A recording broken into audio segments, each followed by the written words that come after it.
Lord, please send some help. Tinatayang 10,000 nicho ang winasak din ng nagdaang lindol sa Bogo, Cebu.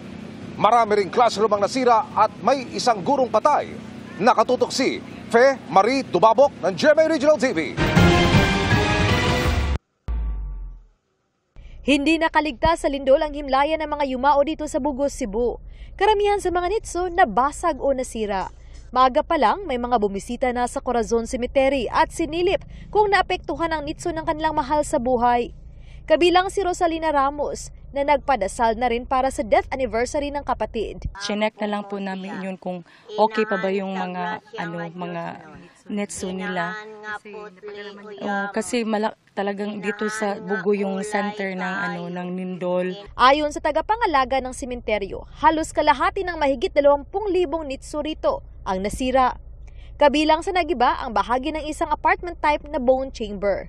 May ilang kabaong din ang kita na nang masira ang kanilang nitso. Nasa mga patay deo nangguho ng mga kabaong nila.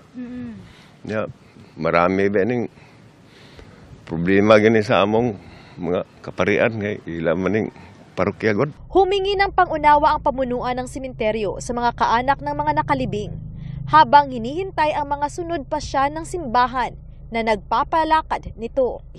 Nagkapinsala rin lahat ng 38 paaralan sa Bugo ayon sa school division doon ng DepEd. Mahigit 7,000 classroom ang nasira. Sa initial report nila, may 2 schools kami na declared as per principal lang is totally damaged daw. Yung sa Cumbado Elementary School at sa Binabag Elementary School. Mai-inspeksyon ang DepEd Central Visayas sa Northern Cebu. Ongoing assessment sa mga school and we really prioritize safety. So that's the instruction of PBBM and Secretary Sani, ang safety sa itong mga kabataan. So we shifted to EDM to ang i-implement karon. Bukod sa mga classroom, apektado rin ng lindol ang mga estudyante at mga guro sa kani-kanilang tahanan. May isang guro pang ang namatay matapos matabunan ng malaking bato ang bahay. Kaya magpapatupad muna ng alternative modes of learning para tuloy pa rin ang pag-aaral ng mga bata. Para sa GMA Regional TV at GMA Integrated News,